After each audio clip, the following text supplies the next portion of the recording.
This podcast is supported by The RealReal. Meet Christine. She loves shopping. And this is the sound of fashion overload. Too many fabulous things, not enough space. So Christine started selling with The RealReal. I've always loved collecting designer pieces. Gucci bags, Prada heels. But my style keeps evolving. Selling with The RealReal? Game changer. I earn more, and they do everything. Seriously, just drop off your items or schedule a pickup. We handle the photos, descriptions, pricing, even shipping. You just sit back and watch your items sell fast to our 38 million members. And I get peace of mind knowing I earn more selling with The RealReal than anywhere else. Exactly. That's the sound of your closet working for you. The RealReal. Earn more, save time, sell fast. And right now, you can get an extra $100 site credit when you sell for the first time. Go to therealreal.com to get your extra $100. Therealreal.com. That's therealreal.com. League One Volleyball is back. The world's best players together on American soil. This is volleyball like you've never seen before. Huge swings, massive blocks, jaw-dropping digs. A sport where every play is a highlight. League One Volleyball returns January 7th, 2026, with teams in Atlanta, Austin, Houston, Madison, Nebraska, and Salt Lake. To buy tickets, visit lovb.com/iHeart.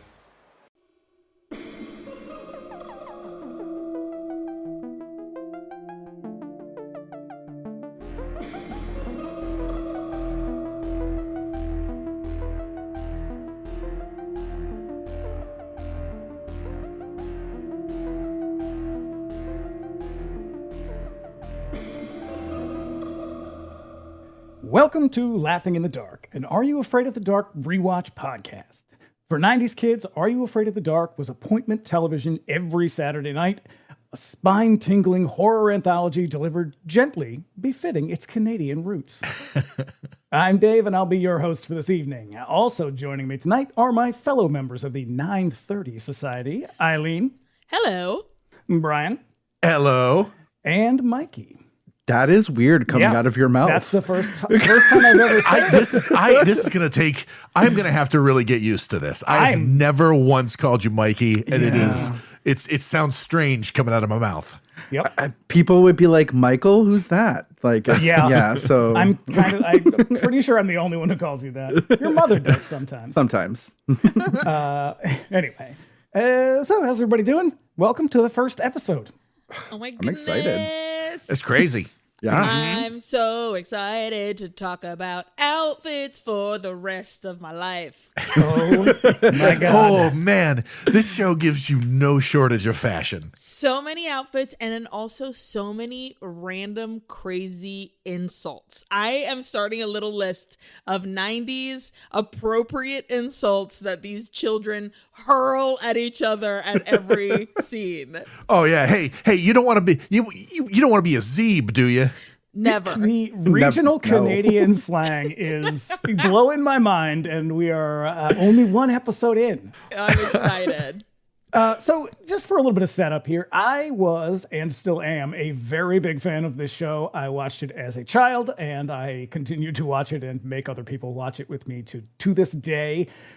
Some of us, though, have either limited experience with it or no experience at all. Why don't we go around the room and find out? Aileen, what is your relationship to this show? Well, I'm slightly foreign as I was raised in Brazil and Nicaragua. So this program wasn't available to me unless I was visiting the U.S. to see my family that lived here. So I was a little bit of a wuss. And every time it was Snick. Thank you. Every time Snick came around, I was like, all that, hell yeah. And then Keaton and Kel, sweet. And then the second I heard that, ooh, I was like, okay, I'm going to be in the other room watching something else that made me feel safe. But I've recently become a horror nerd and am thrilled. And yet I still know all these episodes from like being around them. So I'm excited to like revisit and land and be like, oh my God, yes, untap some shit that's back there in my life, you know? But yeah, I feel like I'm in the middle. Like I'm not expert, but I know the hits for sure. Nice. Bryan, your experience with this show? None whatsoever. Nice. None whatsoever. Well, not entirely true. Yeah, not entirely true. Not entirely true. But I was when this came out, I was like almost out of high school, and so I was just a little too old for it. But the girl I was dating at the time, her sister, who at times I got along with way better than, she was like all up in this Nickelodeon shit at this time, and so every now and then this would be on. So I'm like familiar with it, but I don't think I've ever seen a single episode of it. Wow, this is so exciting. I know, it's a whole new world. Wow, yeah. And lastly, but not leastly. So I was terrified of this stuff. I was a gentle soul, and it is embarrassing because I was like 12 or 13, and this stuff still would have scared the shit out of me. I was like, no, thank you. Unfortunately, I was surrounded by a lot of people that liked to haze me when I was young. So like when I'd go to like a sleepover or hang out over at my friends' houses and all that other stuff, I'd end up having to watch this stuff. So there are some episodes that I've seen, and like literally I had trauma because of them. And we'll talk about that. So it'll be fun. I'm so excited. Eventually I'll get to tell, there will be an episode where it is appropriate for me to tell a certain leprechaun story. Exciting. Yes. To listeners of our podcast, the leprechaun story is well known. It's iconic. Infamous. It still happens to this day. To this day. I think like less than a year ago, it happened again. Is that when you punched me in the face? Yes. Mm-hmm. Yeah. Yep. In my sleep. Yep. Oof. Well, let's not get ahead of ourselves, because tonight we will be talking about Season 1, Episode 1, The Tale of the Phantom Cab, which aired on Nickelodeon in the United States and YTV in Canada on August 15th, 1992. There was, I believe, a pilot episode that aired. I don't know if it ever actually aired, but it was created several months earlier. Yeah, it was. It's Mikey's episode. We will get there. Yeah. Mm-hmm. Yeah. Oh shit. Okay, so they decided to make it be a later app. Yep. And there's actually there are actors that are in both episodes. Okay. So, yeah. In this episode, two extremely 90s brothers get lost in the woods and come across a hermit / mad scientist / body parts collector, I guess, named Dr. Vink, who will show up throughout the entire series in various roles.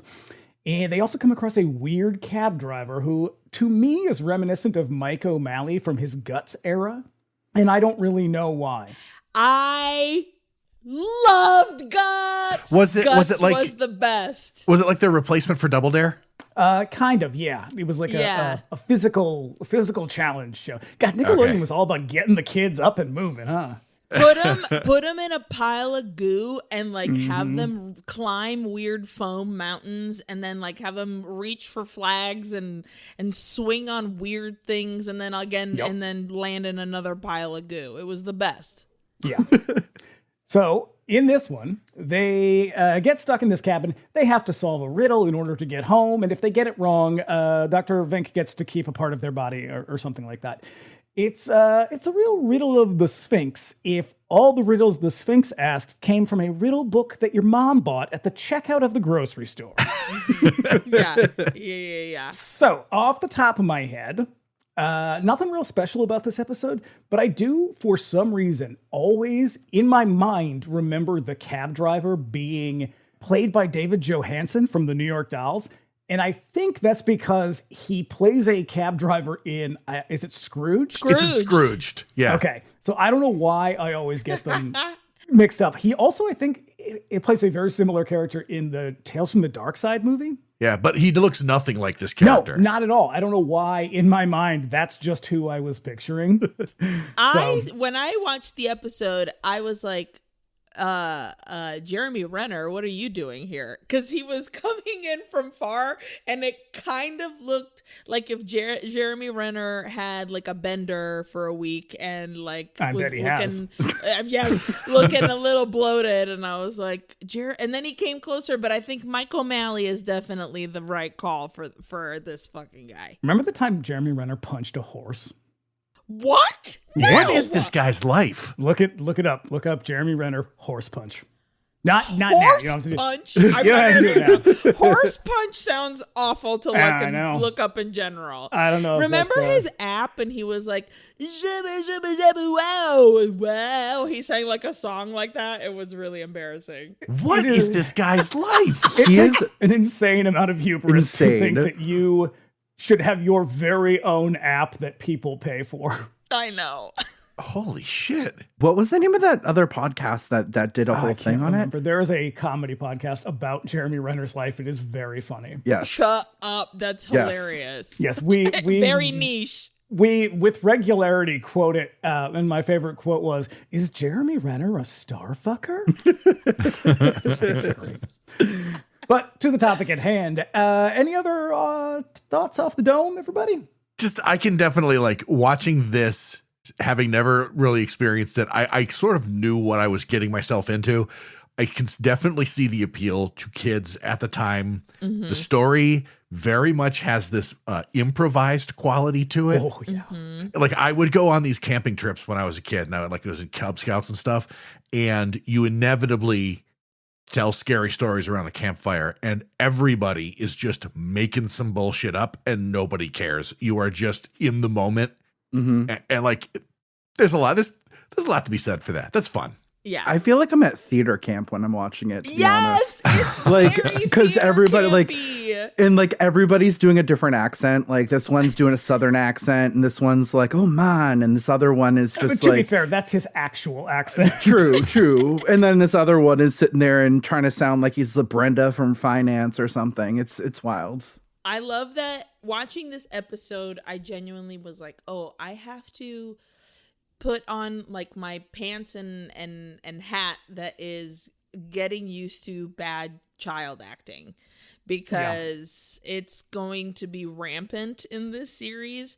You'll find a star here and there, but most of the time I'm going to want to kick these kids in the teeth with their acting choices. Nice. Well, if there is nothing else, I think it is time for us to dim the lights and tell the spooky tale. Submitted for the approval of the 930 Society, this is called The Tale of the Phantom Cab. Alright, we open on a crackling fire, and then we get a disembodied voice who is going to introduce us to the members of this storytelling group. They are the Midnight Society. See what I did? Yeah. Now, we have Gary, the nerd. Also, fun fact, I had a big crush on Gary. So did I! I Nice. wrote down Yes. that he was my crush. Oh my God. Is he the guy with the glasses? He, Yes! he will be the leader of our Okay. group here. We have Kiki, the tough lesbian. Yes. I wear a backwards hat. Yeah. Let's have a Kiki. Yeah. We have Eric, who I guess is the other nerd. Curly hair. You might also recognize Eric from Letterkenny. And Oh, Shorzy. shit. Yep. Is he on Shorzy too? He's one of the commentators. I asked my friend today, I was like, did you know that this kid from Are You Afraid of the Dark was in Letterkenny and Shorzy? Yeah, I he's was like, Glenn "Who's in he Letterkenny." Wait, Shorzy?" is he the priest? The Yes. pastor? Oh, shit. So I enjoy love that character. Yeah. Adorable. We also have David, who is the sort of nice guy, quiet guy, maybe a school shooter guy. Oh God, I didn't think of school shooter. Love We have Betty Ann, who I guess is like the nice girl. She's like the real boring one. She is such a She's- pick me, like ridiculous. She's like, please like me, please. Yeah, she is. She's very. Who was this? She's very Marianne and the Babysitters Club to me. Very like Okay. plain Jane. I take notes, like kind of gal. Yeah, she's the other one. And we, lastly, I guess for now, we have Kristen, who I'll just call her the girl from the Clueless TV show. Yes, Rachel Blanchard. She's also And the one that all the also- dudes want. Yeah. She's also the most beautiful girl in the world from Flight of the Conchords. Oh, no. Yeah, she's the in the very first episode where he sings the most beautiful girl in the world. Oh, the most beautiful girl in the room. In the room, I'm sorry, in the room. It's only in the room. So it's a real star-studded cast is what we've got Yeah. here. I also love that Gary, when he's introducing them, he makes a point of being like, and we're not friends. We don't even hang out with each other. Hell, we barely even like each other. Fuck all of you. Yeah. Pretty much. Take that, Betty Ann. Well, that's probably who he's talking to. Oh God, all the boys have the featheriest hair. Yes. The years of floppy, bouncy hair. It's the So floppy good. 90s cut that I had the cut. It was a little longer, but like as soon as I saw that, I was like, oh shit. Yeah. It's bringing me back. I'm having flashbacks. Very Leo. Very baby Leo. Yes. Absolutely. I just love that the camera pans by all of them and they're just smizing into the thing like they're competing for their lives on America's Next Top Model. It's hilarious. I'm rooting for you, Gary. They all kind of strike a pose too Yes. when we got to them. So after Gary introduces us to all of the Midnight Society, we see Dave emerges from the woods with who we will come to understand is Frank. He will be the initiate, I guess, for the evening. And he is having a blindfold. And I thought, they've brought this young man here to sacrifice him. I know. This is like the Ricky Casso story. Oh, no. Well, no one gets stabbed to death in the name of Satan in this one. Not yet. But we do, as Frank is being led to the pit fire, the fire. What do you call it? A campfire. It's a campfire. Campfire. He trips on something and he goes, "Hey, watch it, man!" Oh, the accents. And The listen, accents. What? Oh, so great. If we have any Canadian listeners, I just want you to know, I say this with love. I love that accent so much, and I will try to keep it to a minimum. But It's going to be hard to resist. It's going to be very hard to resist, man. Is it the Quebecois? Like, No. is it It's just more. This is more of a Vancouver thing. Okay. yeah, I think they have regional variations. Right. Every time to me, it's either you're Shorzy or you're like speaking French and you're Celine. You know, you're like, I am here to sing a song to you. I love that there's two Canadas for you. That's there's it. French Canada and there is the And middle then of the rest. nowhere. Yeah, exactly. Well, I assure you it is much more diverse than that.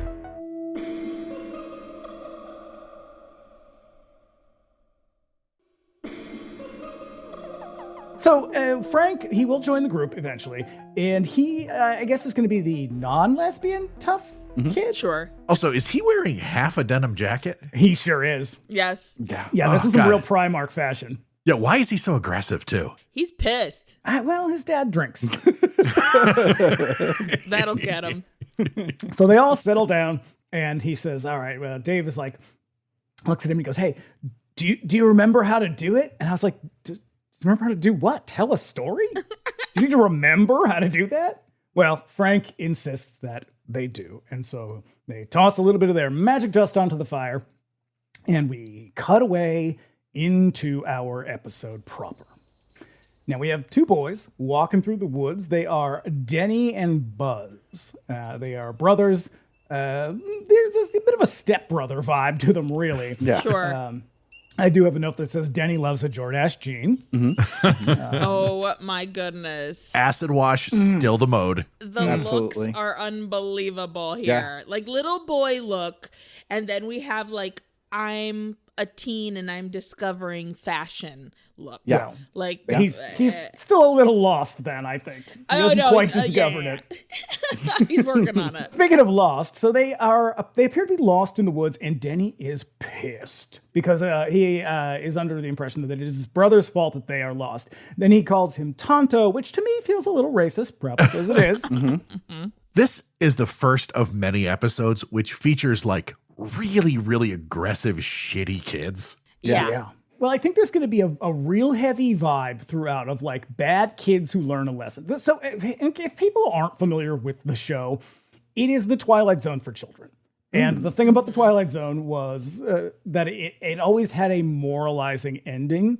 Yeah. And so it was a real journey. So a character starts off either misunderstanding or being a bad person, and in the end, they usually come around or they face the consequences. Now, this is a kids' show, so they will not face the consequences, but there is usually a moral. And so it's usually like, this kid starts out as a real bad dude, but by the end of it, he's come around and, maybe his mom's not so bad. And it's also a lot of like, if you don't do this, you're a wuss. And it's just like proving yourself to somebody else. So it's either the bad kid getting his comeuppance or the good kid having to like prove that, hey man, I'm not scared. I'm not a wuss. And it's just a little bit of both of that jam. I'll solve this problem with my smarts, man. Yeah, man. And so he breaks out the map to find out where this is Buzz who breaks out the map to find out. He drops it in the water, just like in the Blair Witch Project. Oh no. Yes. Cause my lame wad. And I can't read the map. Oh man. And so then he's like trying to figure out where he is, and then Buzz falls over the edge of the cliff. But he grabs the edge just in time, so don't worry, he's fine. And his brother Denny reaches out to grab his hand. He's like, grab my hand, man.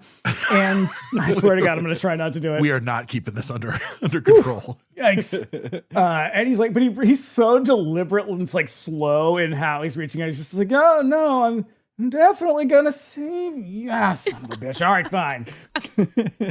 But he pulls him up, and he may have lost the map, but he did save the compass, which is great. Important. So they continue walking, and night is coming on fast. And they walk through the woods, and the compass just isn't making any sense. And that is when Denny realizes it's because Buzz has been holding the compass near his waist, and it is attracted to his belt buckle. Now, I'm not a camper. Me neither. I have no idea. Like 7 times. Is that how compasses work? I actually looked this up because this seemed really weird to me. Turns out that's how they work. Okay. Well. So like if you're having a compass, don't keep it close to anything metal or else it'll be drawn to that. Correct?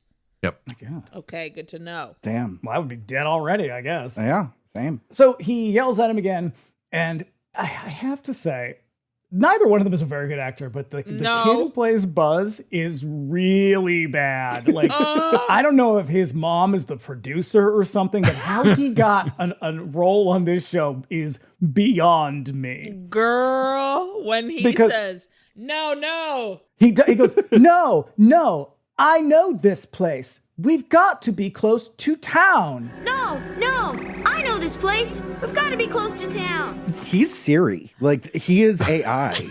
Like, nothing will convince me otherwise. Siri sounds more natural than Buzz does. Yes. And so because he is convinced that they are so close to town, he goes running off into the woods, which is really what you should do if you get lost in the middle of nowhere. Just pick a direction and go for it. Yes, run right in. Especially when you just almost fell off a fucking cliff 5 minutes ago, you dumb idiot. Mm-hmm.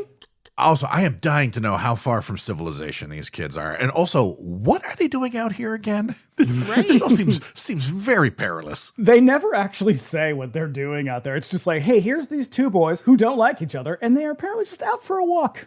But Buzz has a full-on canteen, like a backpack, a canteen, while the other one has absolutely nothing on him. So what is this Jordache jeans and street smarts. And an attitude. That's right. So they're walking through the woods, and it starts to get dark, and Buzz goes, look, someone's coming. And they see a flashlight beam cutting through the fog. Now, I personally would, hang back a little bit just to see who it is, but they're very enthusiastic. These kids. And it turns out to be a weirdo cab driver named Flynn, who I guess is just wandering through the woods. Like you do? Sure. I guess. Now, Flynn is what you might call a hesher, I believe is the term. Like a dirtbag metalhead? Yeah, he seems like he's kind of a scumbag. Okay. Like he's just kind of a weirdo. And then he's just like, well, I could take you somewhere to, help you get in touch with your parents, which, Also, he's really handsy with these 2 kids. Yeah. You never go to another location. Never. And these woods are so smoky and so dark. And he's like, they're literally walking into the mist. Mm-hmm. And so these 2 preteen boys allow this strange man who they just come across in the woods to take them somewhere else. And then the kid, Denny, is like, hey, why don't you just tell us how to get back? And he's just like, no, don't worry about it. I'm taking you to a doctor I know who lives in the woods. Again, huge red flag. Yeah. Totally normal thing for a doctor to just be living in the middle of the woods somewhere. Yeah, it's the Dr. Tom Benton, the demon doctor of Mount Moosilauke. That's right. Except he has both hands. Oh. It's a New Hampshire urban legend. I got it. I definitely got it. So Denny is like, hey, what kind of doctor lives in the woods? And the Hesher is just like, hey, man, don't worry about it. Also, are you guys any good at riddles? Which is, I would be like, this is getting much more precarious with each step we take. Every time it's something weirder. A random man in the woods. He puts his arms around me and leads me into the mist. And then he tells me he's going to take me to see a doctor. Oh, wait, do you know riddles, kid? Yeah, the next question is, you guys want to see my penis? Exactly! Exactly that. Do you like gladiator movies? Oh, no. Oh, man. You ever been in a Turkish prison? Oh, no. So they finally come upon this totally normal looking cabin that is lit up wildly from inside. Bilbo Baggins having a rave shit. It is, it is a very Hobbitian cabin. Oh, yeah, we're in the Shire.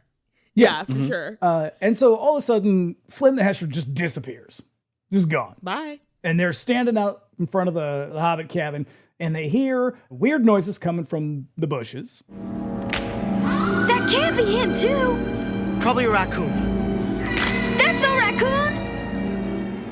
The bushes are screaming at them, essentially, but they don't seem that concerned. No, they're also like, hey, maybe he's got a phone in there. And it's like, I don't think you took a good look at this house, man. No, but also he has screaming bushes. So do you think he has a phone in there? Now, it turns out he does, but...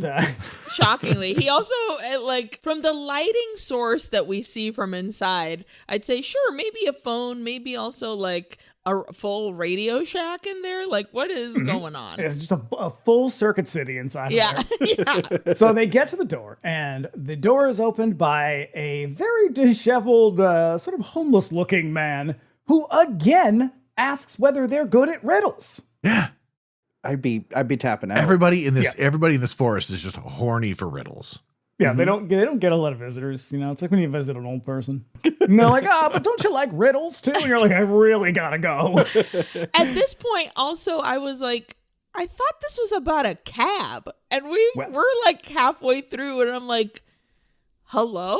I mean, eventually it'll involve a cab. I hope so. So the man in question is Dr. Vink, and we never really get a sense for what his doctorate is in.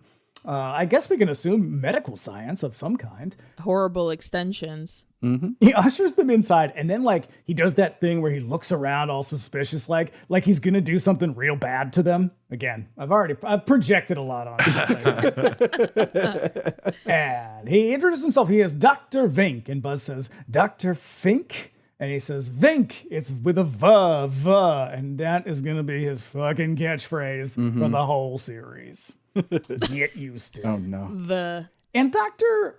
Vink, to me, has a real Charles Nelson Riley vibe to him, if you know what I mean. Holy shit. Yes. He would be the center square if he didn't live in a cabin in the woods.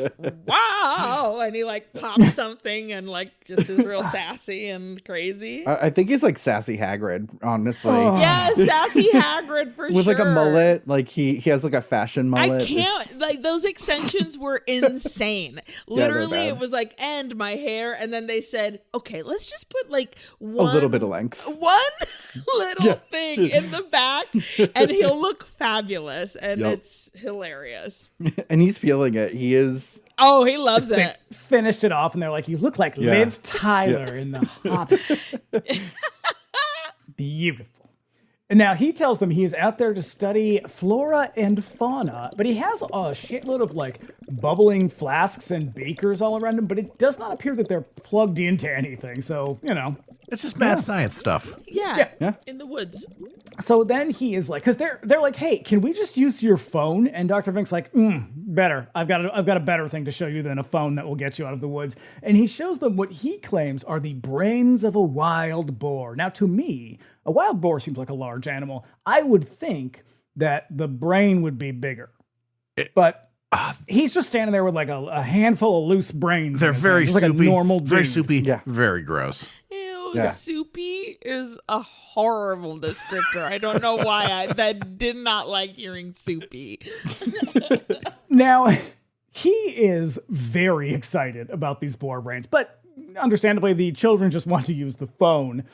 So they ask again for the phone, and he's like, hey, question. How are you boys at riddles? At this point, I'd be like, for fuck's sake, why does everybody keep asking me that? Just ask me the riddle. Just get around. Bro. Let's do it. Get this fucking riddle out of you. What is it? Well, he doesn't, because Denny's trying to refocus him. He's just like, hey man, phone. Come on, man. But the doctor is once again very curious about their abilities vis-a-vis riddles. Mm-hmm. It's a very riddle-centric community they live in, I think.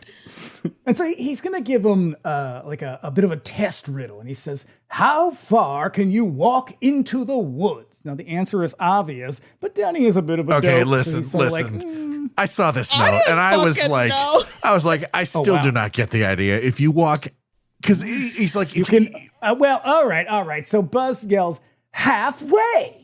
And that's the extent of his action. That's about the range. Because here's the thing, man. If you walk halfway, then you're in the middle, and then you're all the way in.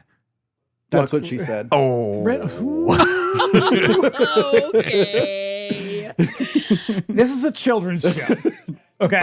Yeah, please keep it cool at the fucking Are You Afraid of the Dark? We can't be shooting out. That's what she says in here. Come on. Let me tell you something about riddles. I don't get them. I'm so bad at them. They're the fucking worst. The second this guy was like, riddles, I was like, God damn it, I'm going to feel like an idiot in this fucking 12-year-old program. Because the minute he was like, how far can you walk in the woods? I was like, bitch, I don't know. How is this fucking 12-year-old, less 9-year-old, going to be like, it's halfway, because immediate. After you get to the halfway point, you're walking out of the woods. Now, that's not necessarily true. You could be walking in a circle, but that's true. See? Yeah. No. My neurodivergence doesn't riddle. allow for riddles, I don't think.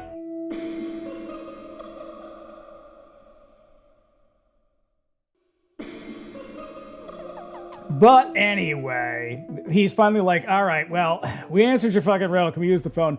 And this is when Dr. Fink grabs giant shears, and he's going to cut the phone line. He's like, I'm not done yet. I have more riddles, and nobody ever comes here to see me. And I'm so alone, and please hand me that pudding.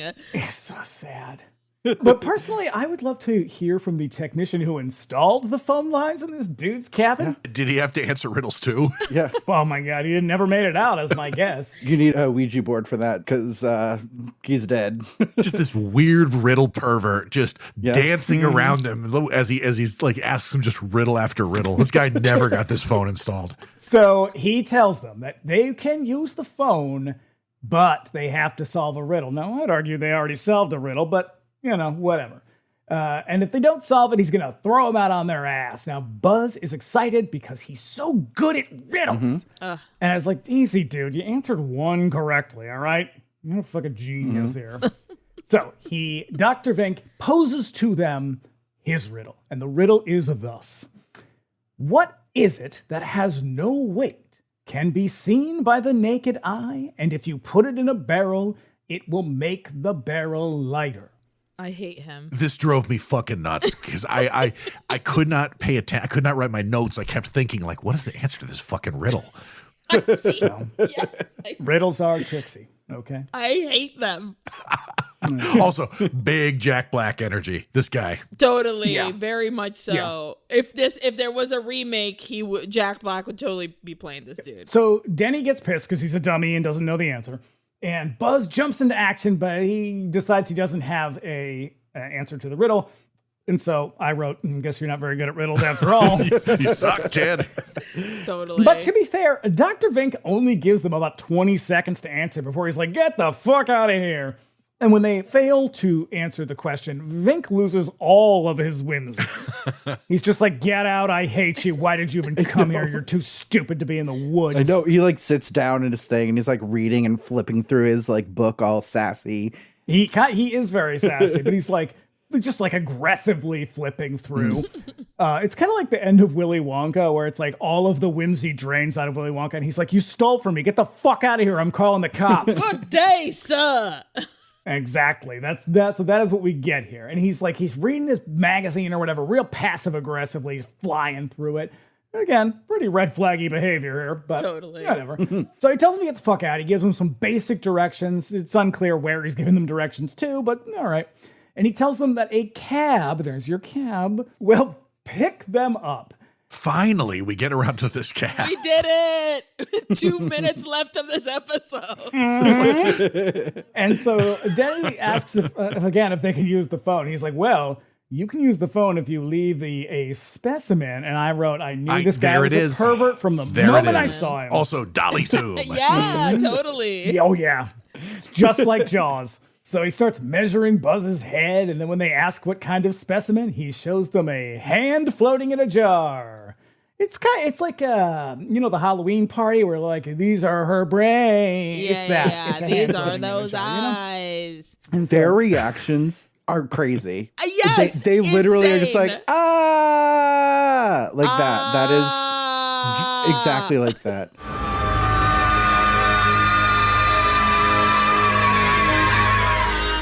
Yep, and they hold it too. But just like that. In a way that is very Just like unnatural. that. But anyway, they eventually go running out of the cabin, and Dr. Fink calls after them, goodbye for now. That's ominous. So we cut back to the Midnight Society around the fire. Now, Eric is pissed because Frank put in a riddle that he says cannot be solved. And I said, how does he know it can't be solved? The story's not done yet, Eric. Mm-hmm. Now, nerdy Betty Ann, much more optimistic. And then Eric repeats the riddle, and Kiki says, sounds like one of those riddles you can't solve. And I said, yeah, bitch, that's what he just said. God. Totally. Also, riddles you can't solve are not a thing. The whole point of a riddle is that it's tricksy, but it can be solved. I'm not so sure about these ones. These seem a little iffy, but... How dare you? Some of us don't get it! Well, then Clueless is like, that's a cheat. And it's like, guys, you've all spent 30 seconds thinking about this. Just fucking cool it for now, okay? I know, they're as obsessed with this riddle as I am at this point. Totally. Mm-hmm. And then, but, my boy Gary comes back in. He's optimistic. He's like, hey, everybody. Hey, I'm the moderating voice here, all right? Just let's let him finish. And I'm so cute with my really big jacket and glasses and floppy hair. Yeah. And Aileen is totally looking at you with hard eyes when she is 12 years old. Yeah. No, I get it. Same. And then in the background, a coyote howls, and Frank gets back to his story. He says, so Denny and Buzz beat feet. Which every time I heard that, I said, I hate that phrase. Beat feet? I Can't don't think beat I've feet. ever heard that before in my life. Oh, that's why I wrote it down. What a weird phrase. Yep. It's like something you'd hear in like an episode of Scooby-Doo. Yeah. So they are back out on the road, and Denny says as soon as they get home, he's calling the cops. And then all of a sudden, there's a cab coming towards them in the woods, which is totally normal. I am mystified by their credulousness. Mm-hmm. They're like, oh, great, our ride is here. This episode has just been a parade of weird shit, and these kids are just rolling with it. Yeah, and it's like an old New York, like, yellow cab, too. Yeah, like Phoebe's cab from Friends. Like, Yep. It's the most big, chunky, hunky fucking thing down through the woods. Crazy. So they hop in, and like, look, if anyone has ever taken an Uber, you gotta check the driver with the thing to make sure. They don't even look. They just get in the back of the car. These kids would have been stolen 10 times over by now. They have been. That's true, actually. Like This is 3 probably I think times. this is the third time. Now, they hop in, and it turns out to be Flynn the Hesher. He is the cryptic weirdo who brought them to Vink in the first place, which, I'd be pretty pissed that this guy sent us to the house of a lunatic, but I'm not Canadian, unfortunately. So he starts up the cab, and it lurches on down the trail as the boys jostle around in the back excitedly. Now, Flynn explains that he gives rides to people who can't solve Dr. Vink's riddles. So, Aileen, you'd be fucked. I would. I really would. I would be there forever. Become a Bush. Hello, it's me, Kate Bush. That's my name. So I said, like, that's his job? Like, That's what he does for money? It's weird, but, I run a podcast for a living, so I guess there's something for everybody. Also, I just want to say they beat his face with Krylon, clown white. And they said, okay, now we're revealing that you may be supernatural. Yeah, it doesn't occur to Denny and Buzz that he is yet. No, not at all.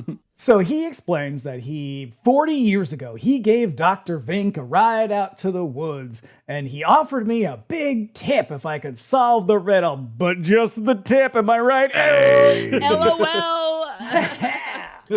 But Flynn explains that he couldn't solve the riddle, so Dr. Vink took a specimen from him. I knew it was a sex thing. I hate the word specimen. Yeah, I don't like it either. That specimen and a soupy specimen. Ew, the worst. I hate it. Oh, dear. Anyway, Buzz asks, what kind of specimen did he take? And Flynn holds up his arm to reveal that his hand is missing, or it's maybe... Hard zoom on the missing hand. It's maybe just tucked down into his jacket sleeve. And then they scream. It's sort of like when Tina Belcher screams. Yes! Yes! My girl! She's the best at it, but those kids are second. Whichever it is, it's a very scary moment for them. Yeah. And then I wrote, it's Flynn's hand in the jar. Huh? Nice. So he explains that now that he is dead, he brings people up to Dr. Vink so he can get his specimens. Specimen? Specimine? Specimi? And then Denny gets angry and says, you're a lying sack. You're not that old. And I love that he says you're a lying sack. Love that. Because that could be anything. Yeah. Could be of poo, It is a broad... of balls, of potatoes. Mm-hmm. And this is when Flynn reveals that he is actually dead, and then his head spins around and they scream again, Tina Belcher. Also, love this though. It was really that next spin. I genuinely was like, hey, okay, that's kind of cool. That's where all their money went. Yeah. Yeah. And so they yell, stop the car, stop the car. But Flynn says he can't stop the car because every night he relives the accident in which he died, and nobody can leave until someone solves Dr. Vink's very, very tricksy riddle. So I thought in 40 some odd years, nobody has been able to solve, I wrote very basic riddles, but I curse you, Dave. So does that mean there's somebody out in these woods every night? Well, okay, that was my second question. Okay. Is this how it goes? I don't know. You know what? You just gotta go with it. You gotta go. Yeah. Sure. So then they're flying towards, because they're gonna die if they don't get this riddle right. He's gonna crash into the tree. And so Buzz repeats the riddle again as the car flies around the bend or whatever. And Denny starts cartoonishly choking his brother. He's like, I can't do the thing when you're choking me. And then Denny's like, oh, no, I got it. It's helium. And I was like, look, man, you're not the smart one, okay? You're the Jordache model. Exactly. You're the Benetton model. Get over it. And then Buzz is like, you can't see helium. Denny, you beautiful idiot. At least it's pretty. And then he's like, wait a second. There's a trick here. And it's like, yeah, that's what a fucking riddle is, you dumbass. God, the doctor is his mother. Literally the point of the riddle is that it's a trick. I never got that one. Buzz is like, you don't have to put something in the barrel. You have to take something out of the barrel. And then he's like, I know, just as the car is flying around the bend, it's about to head for the tree. And then he takes takes a beat for dramatic effect. And he's like, it's a hole. You have to put a hole in the barrel. And the cab hits the tree. And boom, saints be praised. Buzz was smart enough to save their lives. And I thought, what are the odds that after 40 years, these two lame-ass tweens are the ones to break this curse? Seems a little unlikely, but, whatever. Sure. It is a dad joke tier Absolutely. riddle. It's fine. It's fine. And so then Denny, so happy, grabs his brother and he starts swinging him around. But then he's like, oh, no homo, man. That's what I wrote. No homo. No homo, bro. Yeah, he's like, you solved the riddle, but you're still a loser. And I wrote, eat a whole bunch of dicks, Denny. He just saved your life. Yeah. Exactly. Gratitude. And also, hug your brother, you bitch. How dare you? God. So then they see another set of lights, and it is a forest ranger, but they're like, they assume it's another cab, and I was like, what are the odds there's another cab out here? Where is this forest? In New York City. It's not another cab, though. It turns out that it is the disapproving forest ranger who looks like budget Christopher Reeves. He creeped me out. I didn't like that guy.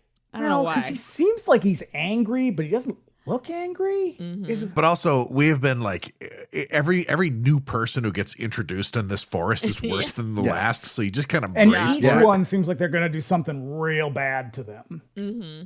But he doesn't. He tells them that their parents are very worried and the whole town has been looking for them.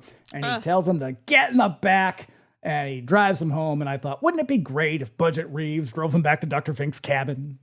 That would be hilarious. That would be awesome. Also, love this little Jeep he was riding. I was like, that's a 90s ass Jeep, man. So we cut back to the campfire. And he says, no one ever saw the phantom cab again. And we go around the campfire, I guess. And the Midnight Society, they all seem suitably impressed, except for Eric, who reluctantly agrees to let Frank join. I'm with Eric. And they say, congratulations, Frank, you aggressive weirdo. We know why you're a loner now, but welcome to the club. You got yourself some neato new friends who, if you'll remember, Gary tells us, is not actually their friends. So, yeah, they're don't get too excited. You did it, Frank. And that is the tale of the Phantom Cab and our introduction to the Midnight Society. Famously, they didn't throw the bucket of water on the fire, right? No, they didn't. They did not. Oh, that's bad. That's I know. That's bad campfire safety right and there. it's like the show is infamous for having like the fun sparks at the beginning of the story, and at the end you dump it out so you don't have a forest fire. And I thought, wow, okay, first ep, they already were like, ooh, we're fucking it up, dog. We gotta change this shit, or else we're gonna get in trouble with what's that bear? Smokey. Yep. Smokey. Smokey the Bear. Well, I hope Dr. Vink has fire insurance. There you go. So, on behalf of everyone on this podcast, I want to thank you for taking the time to get spooked with us. Check back next week when somebody else will tell us another chilling tale. Well, we're going to have to wait to find out. Ooh. But until then, if you want to hear more from all of us, you can find Aileen on Oike Horror. You can find Bryan and myself on Bring Me the Axe and 99-cent Rental, and you can find Mikie on The Rewatcher. Laughing in the Dark is written by us and produced and edited by Mikie Soroyce, with music by Bryan White. Our incredible key art was created by Vin Elio.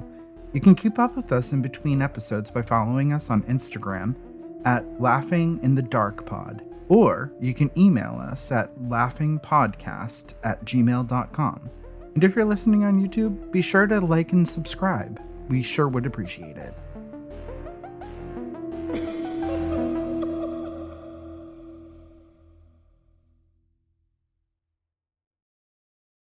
Austin, get ready for First Serve. On January 7th, 2026, Love Austin Volleyball kicks off its second season at the HEB Center. Watch League MVP Madison Skinner, Asia O'Neal, Logan Eggleston, and more as the reigning champs seek to retain their crown. Power hits, wild rallies, and a hometown crowd that shows up loud. This is a new Austin night out. Tickets available now. Visit lovbatx.com/iHeart.